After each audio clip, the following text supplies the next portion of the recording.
ఎన్నేళ్ల నుంచి మా ఇల్లు మాకు ఉంది అని ఒక ధైర్యం అంతా పోగొట్టేసిరు. ఇప్పుడు మేము రోడ్డు మీదకి వచ్చేసినాం. ఇప్పుడు మేము మన పుణ్యానికి వచ్చినామా? మేము కరెంట్ బిల్ కడుతున్నాం, నల్ల బిల్ కడుతున్నాం, ప్రతి ఒక్కటి కడుతున్నాం. మరి మేము ఎట్లా బతకాలి సార్? మాకంటూ జీవనాధారం లేదా? మేము చావనికైనా రెడీ, మేము జైల్లో వెళ్ళినా సరే ఓకే వెళ్తాం. అంత ఇల్లులు పోయేది ఉంటే కరెంటు బిల్లులు ఎందుకు కట్టించుకుంటారు, వాటర్ బిల్లులు ఎందుకు? అప్పుడే డేంజర్ జోన్లు ఉన్నాయంటే తీసేసేది ఉండే. మా పొట్ట నిండాలి, మా పిల్లల పొట్ట నిండాలి. మేము తీసుకుపోయాలి నౌసి చచ్చిపోతే మరి దాని సులభం దక్కుతుంది, మీకే దక్కుతుంది కదా.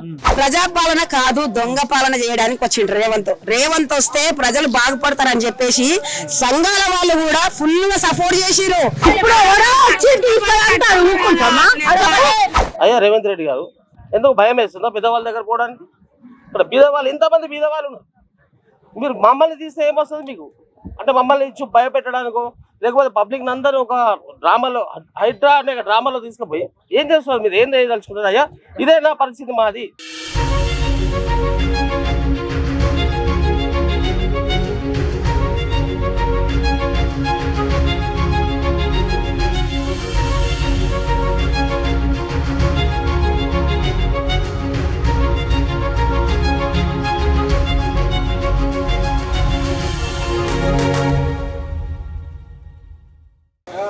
నమస్తే అండి. ఈరోజు మనం మలక్పేట శంకర్నగర్ పరివాహక ప్రాంతంలో, ఈ మూసీ నది పరివాహక ప్రాంతంలో ఉన్నాము.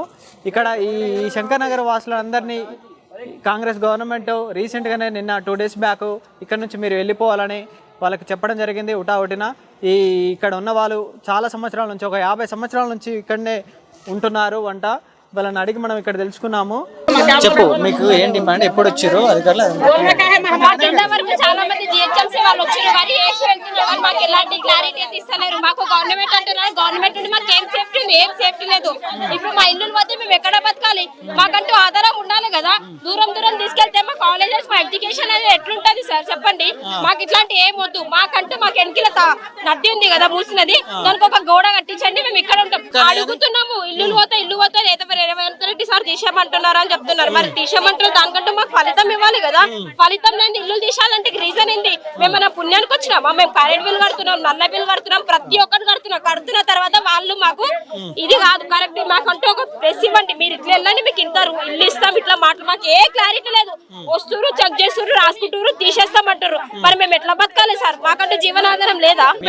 పట్టా భూములే కదా, ఎందుకు తీసేస్తారు అని ఎందుకు అడగలేదు? అడిగినాం, కరెక్ట్ సమాధానం. నో ఎంట్రీలో కట్టండి. నో ఎంట్రీలో అయితే మా దగ్గర ఖైదాలు లేవా? మా దగ్గర ప్రతి ఒక్క ప్రూఫ్ ఉంది. నో ఎంట్రీ అంటే చూపిస్తున్నాం, వాళ్ళు వస్తున్నారు క్లారిటీగా. కాకపోతే మాకు ఎలాంటి లేదు, ఎలాంటి సహకారం వాళ్ళ దగ్గర నుండి మాకైతే కరెక్ట్ గా ప్రతి ఒక్క ప్రూఫ్ తో సహా ఉంటే మేము ఇక్కడ నుండి వెళ్తాం. మేము చావనికైనా రెడీ, మేము జైల్లో వెళ్ళినా సరే ఓకే వెళ్తాం, నో ప్రాబ్లం. లోకల్ పొలిటీషియన్స్ ఎవరు రాలేదా మీకు? అసలు ఎవరు రాలేదు. మా బస్సులో ఉండేటోళ్ళు 2-3 లీడర్స్ వాళ్ళు వచ్చినారు, చెప్పినారు, వాళ్ళు కూడా మాట్లాడండి అని చెప్పేసి అన్నారు. మేము మాట్లాడినాం, అంతా అయింది. ఇప్పుడు వాళ్ళు మాకు ఎవరు క్లారిటీ ఇస్తలేదు సార్. ఇప్పుడు మేము ఇక్కడ నుంచి మిమ్మల్ని తీసేస్తే మీకు డబుల్ బెడ్రూమ్ ఇస్తంటారు, మీరు అవి ఓకేనా? ఓకేనా అంటే ఫస్ట్ మాకు ఇక్కడే కావాలి సార్. మా జాబ్ ఆఫీస్ ఇక్కడ ఉంది, మాకు ఇక్కడ ఇక్కడ నుంచి ఎందుకు తీసేస్తున్నారంటే ఇప్పుడు మూసీ వచ్చింది అనుకో, ఎంత మూసీ వల్ల ఇదంతా ఆక్రమించడం వల్ల మొత్తం చాలా విధ్వంసం అవుతున్నది, చాలా ఇండ్లలోకి వస్తున్నాయి. తర్వాత రేపనాడు మీకు గట్టిగా వర్షాలు వస్తే మీకే ప్రాబ్లం అవుతుంది. ఇళ్లలో వచ్చింది, అంతా అయ్యింది. అయిన తర్వాత కూడా అప్పుడు ఎవరు వచ్చి ఇల్లు కూడా కొడతామని చెప్పేసి ఆ మాట అయితే మా దగ్గర ఇంతవరకు రాలేదు. వచ్చారు చాలా మంది, మాకు ఫుడ్ గిడ్డు అన్ని డొనేషన్ చేసి హెల్ప్ చేసిరు. కాకపోతే ఇప్పుడు తీసేయడం మీద మేము ఎక్కడ బతకాలి? ఎంతో కష్టపడి కట్టుకున్న ఇల్లులని ఇప్పుడు కూల్చేస్తే మాకు ఏ ఆధారం ఉందని? అవి ఏం డబుల్ బెడ్రూమ్ మా దగ్గర వరకు రాలే కదా సార్. మాకు చూపెట్టాలి కదా, ఈ ఇల్లు ఇస్తాం మీరు ఇక్కడికి వెళ్ళండి అని చెప్తే మేము పోతాం. మాకు ఏం ఆధారం లేదు. వెళ్ళిపోండి అంటే మేము ఎక్కడ వెళ్ళి బతకాలి? చాలా మంది ముసలోళ్ళు ఉంటారు, వాళ్ళకి టెన్షన్స్ ఉంటాయి, వాళ్ళు ఎక్కడికి వెళ్ళి బతుకుతారు? అది చెప్పండి. ఫైనల్ గా ఏం డిమాండ్ చేస్తున్నారు గవర్నమెంట్? ఫైనల్ గా డిమాండ్ ఏం చేస్తున్నాం అంటే మాకు ఇల్లు ఇస్తాను అంటున్నారు కదా, మేము వెళ్ళిపోతాం. కరెక్ట్, మాకు సిటీలో ఇవ్వాలి, విలేజ్ లో ఇస్తే మేము ఎక్కడ వెళ్ళలేము. మాకు సిటీలో ఇవ్వండి, మాకు ఏదైనా ఒకటి సహాయం చేయండి, మీ మీడియా తరఫున హెల్ప్ చేయండి. हमारा को वैसा नहीं, हम डरने वाले नहीं है, सुने? हाँ, हमारे हर चीज से सहूलत से हमारे को देना दिया तो हम तुम्हारे दे नहीं देते बोल के हम नहीं बोल रहे हैं आपको, देते सिस्टम सर माँ को सहूलत होना మాకు ఇక్కడ దవాఖానలు ఎట్లా దగ్గర ఉన్నాయి, పిల్లలకి స్కూల్ దగ్గర ఎట్లున్నాయి, బచ్చి కాలేజీలు ఎట్లా దగ్గర ఉన్నాయి మనకు, అవన్నీ మనకు కావాల్సిన అవసరం ఉన్నాయి. మాకు నీళ్ళు అవసరం, మాకు ఆర్చీస్ రేషన్ దుకాణాలు అవసరం. ఇప్పుడు నువ్వు అడిగి అడిగి అడిగి అని వెళ్ళబడితే మేము ఎక్కడ పోవాలి? ఓటు వేసినా కడుపుకోవాలి అనిపించిన రేవంత్ రెడ్డికి వేసినావా? ఏసీ ఎంపీ లేనా? ఇప్పుడు ఏమనిపిస్తుంది నీకు? మాకేమనిపిస్తలేదు, మా ఇల్లు ఎందుకు తీసుకుంటుండు? మాకు అదే అవసరం, మా ఇల్లు తీసుకోవద్దు. మేము ఎట్లా బతుకుతున్నామో, కష్టాలు చేస్తున్నాం, రోగాలతోటి నొప్పులతోటి మేము బతుకుతున్నాం. మమ్మల్ని బతకనిచ్చేటోళ్ళని బతకనియాలి. నువ్వు తీసుకుపోయి ఎక్కడో ఊర్లో వేస్తా అంటే మేము ఎట్లా బతకాలి చెప్పు? పెన్షన్ వస్తుందా నీకు? వస్తుంది. పెంచినాడు, పెంచుతా అన్నారు, పెంచారా? ఎవరు పెంచలేదు, రవీందర్ రెడ్డి పెంచలే, ఏ రెడ్డి పెంచలే, ఓ కేసీఆర్ అన్న పెంచేస్తారు 2000. మాకు ₹1 ఎవరు పెంచలేదు. సన్న బియ్యం ఇస్తున్నారు, ఓ ఏంటో ఇస్తామన్నారు, 400, 4000, 3000 ఇవన్నీ అబద్ధాలు ఆడి మాతో ఓట్లు తీసుకొని మమ్మల్ని పచ్చులో చేస్తుండే ఆయన. సరే, నీకు ఎంఐఎం వాళ్ళు రాలేదా సపోర్ట్ చేయడానికి, ఇక్కడ మాట్లాడడానికి? ఏ ఎంఐఎం వాళ్ళు వచ్చిండ్రు, ఏ ఎంఐఎం వాళ్ళు వచ్చారా? నేను ఛత్రిలోళ్ళు అమ్మ, ఛత్రిరామె ఎక్కడ పోయినామె, ఆ మేడం రావాలి మాకు. ఈ మేడం ఇప్పుడు మాట్లాడే మేడం ఎవరామె, ఆమెకు మొదటిసారి మాకు ఆమె సాథ్ చేస్తుంది. ఈ మేడం సాథ్ ఇస్తుంది మాకు. 70 साल है, 70 साल की यहाँ हैदराबाद में है, मेहनत करके मूसा नदी में है, छोटे छोटे बच्चों को लेके आके मेहनत करके घर बना के अब घर निकाले तो हम कहाँ जाना, हम क्या करना? हम आपको घर दो निकालो, नहीं रहे तो हमारा घर हमको दो, अच्छे जगह दो, खरीद दो, हम मेहनत कर को खाने वाले हैं, हम कहाँ जाना? क्या क्या बोले? वो नदी का रोड ये बनाते बोले, दीवार उठाते बोले, दीवार नहीं उठा रहे, अब अचानक घर तोड़ दिए तो हम कहाँ जाना साहब, कैसा जीना बोलो? నా పేరు వెంకటేష్ అండి. ఇక్కడ మలక్పేట శంకర్నగర్లో మేము చిన్నప్పటి నుంచి ఇక్కడనే పుట్టి ఇక్కడనే పెరగడం జరుగుతుంది. మా పిల్లలు కూడా ఇక్కడనే చదువుకోవడం జరుగుతుంది. కానీ మాకు ఎలాంటి ఒక ఇన్ఫర్మేషన్ కానీ ఎలాంటి మాకు అసలు ఏం తెలియకుండా ఇల్లు తీసేస్తాం అది అంటే ఇక్కడ ఉన్న వాళ్ళు ఏం చేయాలి, ఎక్కడికి వెళ్ళాలి, మా పిల్లల భవిష్యత్తు ఏం కావాలి, ఎవరికి జాబులు లేవు, ఏం లేవు. మాకు రెక్కాడితే కానీ డొక్కాడని పరిస్థితిలో ఉంది. శంకర్నగర్లో ఉన్న ప్రతి ఒక్కరు భయాందోళన గురవుతున్నారు. రాత్రి ఏం జరుగుతుందో తెలియదు, ఎవరు వస్తారో తెలియదు, ప్రతి ఒక్కరు భయాందోళనలో ఉన్నారు. అసలు ఏం జరుగుతుంది అయ్యా రేవంత్ రెడ్డి గారికి అడుగుతున్నాము, సార్ ఇది ఎంతవరకు న్యాయమే? మీరు హైడ్రా అని చెప్పి హైడ్రా వాళ్ళతో మాకు ఎలాంటి భయాందోళన గురి చేస్తున్నారు మాకు చెప్పండి ప్లీజ్. మా రిక్వెస్ట్ ఇది. అయ్యా రేవంత్ రెడ్డి గారు, హైడ్రా పెద్ద వాళ్ళ ఇంటికి ఒక ఇద్దరికి ఏదో భయపెట్టించి ఇప్పుడు ఫాతిమా కాలేజ్ చెప్పినారు, నోటీస్ ఇచ్చినారు, ఏం ఆలోచిస్తున్నారు మరి? ఎందుకు భయం వేస్తుందా పెద్దవాళ్ళ దగ్గర పోవడానికి? ఇక్కడ బీదవాళ్ళు ఇంతమంది బీదవాళ్ళు ఉన్నారు. మీరు మమ్మల్ని తీస్తే ఏమొస్తుంది మీకు? అంటే మమ్మల్ని ఇచ్చి భయపెట్టడానికో లేకపోతే పబ్లిక్ అందరూ ఒక డ్రామాలో హైడ్రా అనే డ్రామాలో తీసుకుపోయి ఏం చేస్తున్నారు? మీరు ఏం చేయదలుచుకున్నారు? అయ్యా ఇదే నా పరిస్థితి, మాది మేమంతా బీదవాళ్ళం, మాకు ఎలాంటి ఇది లేదు, ఆధారాలు లేవు, ఇల్లు నమ్ముకునే ఉన్నాం. నాలాంటి వాళ్ళు చాలా మంది ఈ శంకర్నగర్లో అంతా బీదవాళ్ళే ఉన్నారు. మీరు కొంచెం మాకు ఏదైనా నష్టపరిహారం చూపించండి. లేదా మీరు నైట్ వచ్చేసి అది తీసాం ఇది ఎవరికి నిద్రలేవు. ఇక్కడ వచ్చినప్పుడు ప్రతి ఒక్కరు బాధపడుతున్నారు. ఎప్పుడు వచ్చారు అధికారులు? ఇది ఒక 2 weeks నుంచి 3 weeks నుంచి వీళ్ళు వచ్చి సర్వే చేస్తున్నారు. ఏం తీసుకున్నారు, ఏం అడిగారు అసలు? వాళ్ళు కింద సర్వే చేసి మన నంబర్ ఈ రోజు రాశారండి. డిపార్ట్మెంట్ లో వచ్చినాయి మొత్తం ఎట్లా అంటే మన ఏమన్నా రెవెన్యూ డిపార్ట్మెంట్ కానీ, పోలీస్ డిపార్ట్మెంట్ కానీ, ఇంకా పెద్ద వాళ్ళు ఎవరైతే అధికారులు ఉన్నారో వాళ్ళందరం రావడం జరుగుతుంది. దయచేసి మాకు ఇది ఒక పరిహారం ఇవ్వండి. లేదా మాకు మేము అసలు ఇక్కడ పుట్టి పెన్నా మాట్లాడారా వాళ్ళతో? లేదండి, మాట్లాడలేదు. ఇంకా మాట్లాడదాం, ఇంకా మీ దగ్గర అట్లా కాదు. మీరు ఇక్కడికి వచ్చినప్పుడు సర్వే చేస్తున్నప్పుడు ఏంటి, ఎందుకు, దేనికి, ఏంది సమస్య ఏందని మీరు ఏం అడిగారు? ఏంటంటే FTL జోన్ లో ఉంది, బఫర్ జోన్ లో ఉంది. మరి ఇప్పుడు మేము తీసుకున్నాం, మాకు అమ్మిన వాళ్ళ పరిస్థితి అది, వాడు అమ్మేసి వెళ్ళిపోయిన వాడు. ఇప్పుడు మేము కొని ఇక్కడ ఉండి మా భవిష్యత్తు ఏంటి మరి చెప్పండి? ఇదేనా పద్ధతి? బిల్లులు కడుతున్నాం, కరెంట్ బిల్లు కట్టాం, వాటర్ బిల్లు కట్టాం, ప్రతి ఒక్కటి కడుతున్నాం. మా పిల్లలు కూడా ఇక్కడ చదువుకొని ఇక్కడ పుట్టి పెరుగుతున్నారు, స్కూల్కి వెళ్తున్నారు. వాళ్ళ పరిస్థితి అది.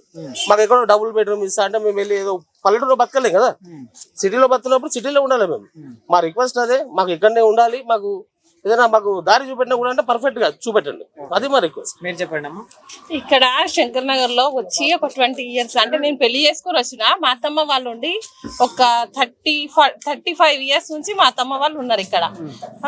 మా ఇల్లు పోతుంది ఇప్పుడు, మేము ఎక్కడ ఉండాలి ఏంది అనేది మాకు చాలా బాధగా ఉంది. అంత ఇల్లులు పోయేది ఉంటే కరెంటు బిల్లులు ఎందుకు కట్టించుకుంటారు, వాటర్ బిల్లులు ఎందుకు? అప్పుడే డేంజర్ జోన్లు ఉన్నాయంటే తీసేసేది ఉండే, అక్కడ పోతే అని అప్పుడే చెప్పేది ఉండే. ఇప్పుడు తీసేస్తామంటే మరి మేము ఎక్కడ పోవాలి? ఇక్కడ ఉండి మేము పని చేసుకుంటాం, పనికి పోయి చేసుకుంటేనే మా ఇల్లు గడుస్తుంది. ఇప్పుడు మీరు వచ్చి ఇవి తీసేస్తే మేము ఎక్కడ అడవిలు ఇస్తే అడవిలో పోయి ఏం పని చేసుకొని బతుకుతాం? మా పిల్లల్ని స్కూల్లో ఎట్లా వేయాలి, మేము ఎట్లా సాకాలి, ఎట్లా బతికియాలి? ఇట్లా గవర్నమెంట్ వచ్చింది, కాంగ్రెస్ ప్రభుత్వం వచ్చిన తర్వాత మా ఇల్లులు తీసేస్తాం అంటే మాకు ఎంత బాధ అవుతుంది. మేము కనీసం డబుల్ బెడ్రూమ్ ఎక్కడన్నా ఇస్తే మేము పని ఇక్కడ చేసుకొని బతుకుతున్నాం కదా, ఎక్కడనో పోయి ఇస్తే మేము ఎట్లా చేసుకొని బతకాలి? అక్కడ మాకు ఫెసిలిటీ ఉండాలి కదా పని చేసుకొని బతికేది. మా పిల్లల్ని ఎట్లా స్కూల్లోకి చదివియాలి, వాళ్ళ భవిష్యత్తు ఏందనేది మాకు ఎట్లా అనిపిస్తుంది?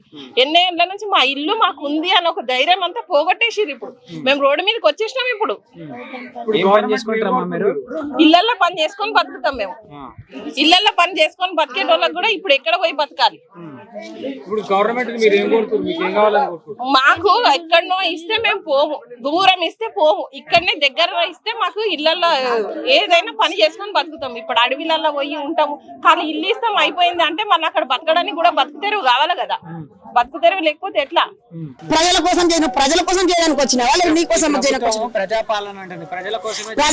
ప్రజాపాలన కాదు, దొంగ పాలన చేయడానికి వచ్చిండ్రు రేవంత్ వస్తే ప్రజలు బాగుపడతారని చెప్పేసి సంఘాల వాళ్ళు కూడా ఫుల్ గా సపోర్ట్ చేసిరు.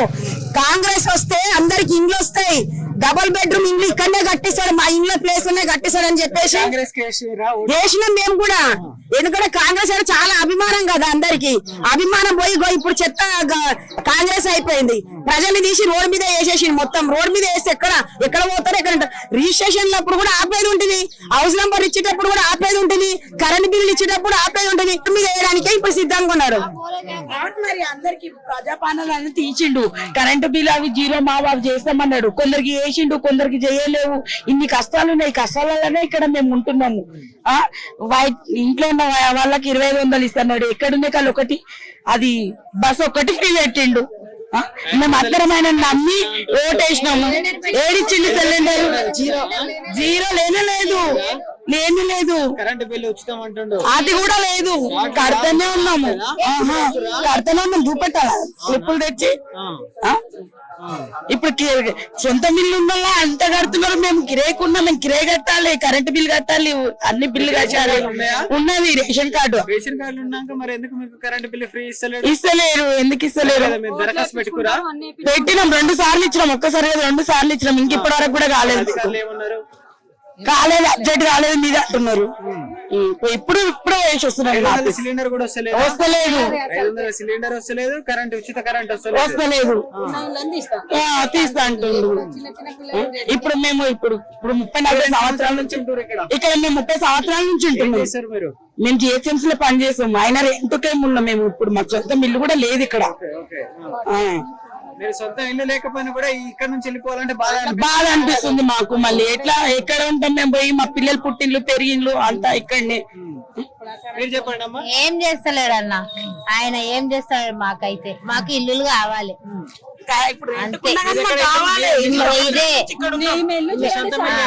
మా ఇల్లు చూడండి, ఏం చేస్తారు మా ఆయన? ఇది మెస్తరి కింద పోతాడు. మా ఊసి పిల్లలు ఉన్నారు పెళ్లికి 4. ఆ పెళ్లిలు ఎట్లా చేయాలి? మాకు ఇక్కడనే పని దొరుకుతది అంతే. మాకు ఇల్లు కావాలి. ఇది తీయమంటే మేము ఏడవాలి. మాకు వస్తలేదు, ఉన్నోళ్ళకు ఇస్తున్నాడు ఇల్లు, లేనోళ్ళకు ఏం లేదు. ఇల్లు రోముకొని బతుకుతున్నాం మేము ఇక్కడ. 4 ఇల్లు దొరికితే ఒక 5-6 వేలు దొరికితే మేము బతుకున్నాం. దాని మీద తీసుకపోయి మమ్మల్ని ఎక్కడో అడవిలో సంస్థ మేము ఏం చేసి బతకాలి? కాదు, నేను ఆటో నడుపుతా ఇక్కడ పక్కకి, సొంత మిల్లే. ఇప్పుడు తీసేస్తా అంటే అట్లా తీస్తున్నా. మేము ట్యాక్సులు కట్టినా, మళ్ళీ కట్టినా, మళ్ళీ ఇప్పుడు వెళ్ళేదన్నా ఇది అమ్మినప్పటి సంగతి ఉంటున్నాం మేము. ఎన్ని సంవత్సరాలు అంటే 80 లెక్క పెట్టు. 80 నుంచి ఉంటున్నాం ఇక్కడ. మరి ఇక ఇప్పుడు వచ్చి నర్మంతం వచ్చి మమ్మల్ని తీసేస్తుంటాం. మీరు మొత్తం బాంచ పనులు, ఇళ్ళ పనులు, మేస్త్రి పనులు, అమాలి పనులు చేసేటోళ్ళమే ఉన్నాం. మీరు ఆటో డ్రైవర్లమే ఉన్నాం. ఇక అందరినీ మమ్మల్ని తీసుకుపోయి ఏళ్ళో ఎట్లా పడేస్తా అంటే మరి ఇన్నే సాచుకుందాం మరి ఆడగలుగుతామా? ఒకసారి ఇళ్ళ చచ్చిపోతే దమ్ముండదు. ఆడపోయి తోడం నవ్సి చంపుతావా నువ్వు? మరి మాకు కారోబార్ ఏదైనా చూపించి తీసుకుపోయి పెట్టు. మా పొట్ట నిండాలి, మా పిల్లల పొట్ట నిండాలి. మేము తీసుకుపోయి అలా నవ్సి చచ్చిపోతే మరి దాని సులభం తగ్గుతుంది, మీకే తగ్గుతుంది కదా.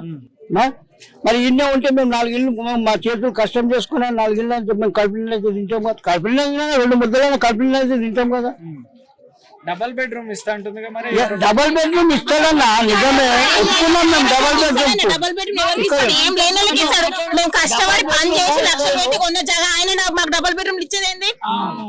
ఆయన ఇచ్చేదండి. ఎవరు లేని వాళ్ళకి డబల్ బెడ్రూమ్. మేము లక్షలు పెట్టి కొని కష్టం చేసుకొని కట్టుకున్న జాగాలు ఆయన ఫ్రీగా ఇచ్చే డబల్ బెడ్రూమ్ మాకెందుకు? ఎవరు ఏం లేని వాళ్ళు ఉంటారు పేదోళ్ళు, వాళ్ళకి ఏమన్నా డబల్ బెడ్రూమ్లు. మేము కష్టపడి కొన్న జాగా ఆయన మాకే డబల్ బెడ్రూమ్లు ఇచ్చేది. మాకు అవసరం లేదు డబల్ బెడ్రూమ్, మాకెందుకు? ఏం లేని వాళ్ళకి ఏమన్నా డబల్ బెడ్రూమ్లు. మేము కష్టపడి జాగాలు కొని మా కష్టంతో కట్టుకుని ఇళ్ళకు ఆయన మాకేంది డబల్ బెడ్రూమ్లు ఇచ్చేది? మాకున్నాయి, ఆయన ఇచ్చే అవసరమే లేదు. ఆయన ఇచ్చే డబల్ బెడ్రూమ్ కంటే కూడా మంచిగా మాకు ఇండ్లు. ఆయన డబల్ బెడ్రూమ్లు ఇస్తే మేము ఏడవ ఉంటే మా పిల్లలు అడవిలు ఇస్తుండే. ఆయన డబల్ బెడ్రూమ్ లేడిస్తుండే. ఆడ ఒక స్కూల్ ఉండదు, కాలేజ్లు ఉండయి. మేము ఈయన పనులు చేసుకుంటాం, పనులు చేసేటివి ఉండవు. ఆడ పోయి మేమేం చేయాలి? డబల్ బెడ్రూమ్ ఇస్తే రోజు తిండి పెడతాడు. ఆయన డబల్ రూమ్ లో మేము ఉంటాము, రోజు మాకు తిండి పెడతాడా ఆయన మాకు? ఇప్పుడు ఇచ్చినవి చూసినాం కదా, ఏ పని సౌలతులు లేవాడు, ఏ దుకాణాలు లేవు, ఏం లేవు. మేము ఇచ్చినాము మామూలు. ఇప్పుడు మాకు అవసరం ఉన్న వస్తువు 20 కొనుక్కుంటే మిట్టి ఉంటాము. ఇక్కడ మాకు ఊర్లు ఉన్నట్టు ఉంటది. ఆయన పోయి ఎన్నో అడవిలేసి మేము ఉంటామా పోతామా?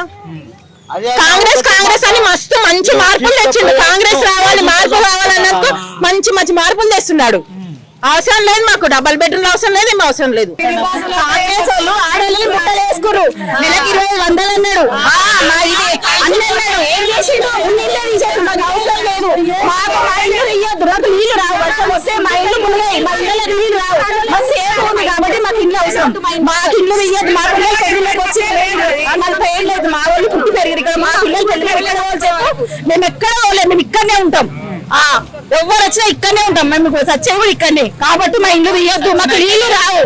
మేమైతే రావద్దు మా ఇల్లు ముందు. మేము ఎక్కడ వరదలు వచ్చి మేము పుట్టిన పెరిగిన మేమే, మా పిల్లలు పెద్దగారు, మాకు అన్ని సౌలతులు ఉన్నాయి. ఇప్పుడు ఎవరో వచ్చి తీసుకురంటారు, ఊరుకుంటామా? ఆడలే వాళ్ళు మొగలు లేకుండా కష్టపడి చేసుకొని ఈ పాట పని చేసే పిల్లలకు ఇప్పుడు వచ్చి ఊరుకుంటామా? చెప్పు, ప్రాణం పోతామని పోనీ ప్రాణం పోయినా సరే 7 గంటల ఆడికి ఇంకా వాడు వచ్చినా వర్షాలు రావులు. ఇప్పుడు వచ్చిండు తీస్తున్నారు ఇల్లు. చెప్పు, 2 లక్షలు పోసుకున్నాం ఫ్రీగా. 10,000 రేట్లు తీసుకోలేదు మా వాళ్ళు. లక్షలు పెట్టి కొన్నాం. మా ఇల్లు పోతే మేము ఒప్పుకోం. ఎవడొస్తాడో రాని ముందుకు, ఏ రేవంత్ రెడ్డి వస్తాడో ఓడొస్తాడు. मेरा नाम मोहम्मद जुबैर है। मैं 7th क्लास में हूँ। अभी ये जो घर तोड़ने का बोले तो हम लोगों को स्कूल यहाँ से नजदीक में पड़ता। अगर आप लोग जंगलों में लग जाके डाल दिए रेवंत रेड्डी तो हम लोगों को स्कूल जाने नहीं मिलता। वहाँ पर हॉस्पिटल नहीं रहता। खुदा ना खास्ता अगर किसी को भी कुछ भी हो गया तो अर्जेंट में नहीं लेके जा सकते। अगर कुछ हो रहा तो लड़ाई गिड़ाई हो रही तो PS पुणे बोल सकते। पुलिस स्टेशन नहीं है वहाँ पे, कुछ नहीं है। तो सहूलत की जगह दियो हमारे सिटी में घर होना और हमारे KCR ना बुला के दो कि रेवंत रेड्डी नको। आपका पापा क्या काम है? हमारे पापा कुक है। ओके, काम करते हैं पापा, आज काम करते हैं। हमारे दादी लोग सब जन यहाँ पैदा हुए तो हम लोग हैदराबाद के छे। हम लोग को सिटी में घर होना बस, इतनी बात KCR होना बस। వాళ్ళు ఇప్పటికిప్పుడు వెళ్ళిపోవాలంటే, ఈ ప్రాంతం నుంచి వెళ్ళిపోవాలంటే వాళ్ళు చాలా బాధగా మాట్లాడుతున్నారు. ఎందుకంటే మేము ఈరోజు ఇన్ని రోజుల నుంచి మాకు ఎక్కడో మీరు డబల్ బెడ్రూమ్లు ఇస్తుంటే, ఇక్కడ చాలా దూరంలో మీరు గ్రామాలలో ఇస్తుంటే మేము ఎలా బ్రతకాలి? మేము ఇక్కడ మేము మెకానిక్ పని చేసుకుంటాము, ఇక్కడ ఆటోలు తోలుకుంటాము, ఇక్కడ కూలీనాలు చేసుకునేటోళ్ళం. మాకు ఊరు చివరలో ఇస్తే మేము ఎలా బతకాలి అని వాళ్ళు అడుగుతున్నారు. ఈ భూములన్నీ కూడా పట్ట భూములే అంట. ఈరోజు కాదు, ఎన్నో గవర్నమెంట్లు చూసారంట. ఈరోజు యాక్చువల్గా అది మన బీఆర్ఎస్ కానీ టీడీపీ కానీ అంతకుముందు ఉన్న గవర్నమెంట్లు ఎట్లాంటి ప్రాబ్లం రాంది ఈరోజే కాంగ్రెస్ గవర్నమెంట్కి పేదల ఇల్లే ఎందుకు తీయాలని అనుకుంటుంది. చాలా ధనవంతులు ఉన్నారు, చాలా చెరువులను కబ్జా చేసిన వాళ్ళు ఉన్నారు, 1000 కోట్లు దోచుకున్న వాళ్ళు ఉన్నారు. వారిని ఎందుకు అడగట్లేదని వీళ్ళు డిమాండ్ చేస్తున్నారు. చూడొచ్చుగా మనము ఈ ప్రాంతం నుంచి ఇక్కడ ఉన్న అందరూ ఇక్కడ లేబర్లే ఉన్నారు, పెద్ద కోటీశ్వర్లు ఎవరు లేరు, చాలా పేదవాళ్ళు కూలినాలు చేసుకున్న వాళ్ళు ఉన్నారు. కాబట్టి ఇక్కడ నుంచి వీళ్ళకు న్యాయబద్ధమైన డిమాండ్ వాళ్ళకి ఏంటంటే, మాకు ఏదైతే మీరు గవర్నమెంట్ డబుల్ బెడ్రూమ్ ఇస్తారో మాకు ఫస్ట్ ఆఫ్ ఆల్ మాకు ఆ లెటర్ ఇచ్చి మాకు ఎక్కడైతే ఇక సిటీలోనే ఇచ్చినప్పుడే మేము ఇక్కడ నుంచి ఈ ప్రాంతం నుంచి వెళ్ళిపోవడానికి మేము ఇక్కడ చచ్చినా కానీ ఇక్కడనే చేస్తాం, కానీ మేము ఈ ప్రాంతాన్ని వదిలిపెట్టామని అంటున్నారు. వాళ్ళ మాటల్లో ఉంటే వాస్తవానికి మాకు చాలా బాధగా అనిపిస్తుంది. వీరు ఎందుకంటే వీళ్ళు ఈరోజు మా కడుపు మాకు ఓట్ల కోసం మేము వచ్చినప్పుడేమో మాకు ఎన్నో న్యాయం చేశానంటారు, కానీ ఈరోజు వస్తే ఎవరు పట్టించుకోవట్లేదు, ఏ రాజకీయ నాయకులు రావట్లేదు, మా సమస్యలు ఎవరు తీర్చట్లేదు అని చెప్తున్నారు. కాబట్టి మాకు తక్షణమే ఈ ప్రభుత్వం మాకు సరైన హామీలు ఇచ్చి మాకు డబుల్ బెడ్రూమ్ ఇస్తారా, లేకపోతే ఏమి ఇస్తారా, మీరు మాకు సిటీ లోపలనే కావాలి మాకు అని డిమాండ్ చేస్తున్నారు. కాబట్టి వాళ్ళకి ఏదైతే ఈ ప్రభుత్వము న్యాయబద్ధంగా వాళ్ళు అడుగుతున్నారో ఆ డిమాండ్స్ని నెరవేర్చి ప్రభుత్వం తగిన వీళ్ళకు న్యాయంగా చేకూర్చాలని తెలియజేస్తున్నారు. Thank you. ఓటు నేను బండారు సురేష్.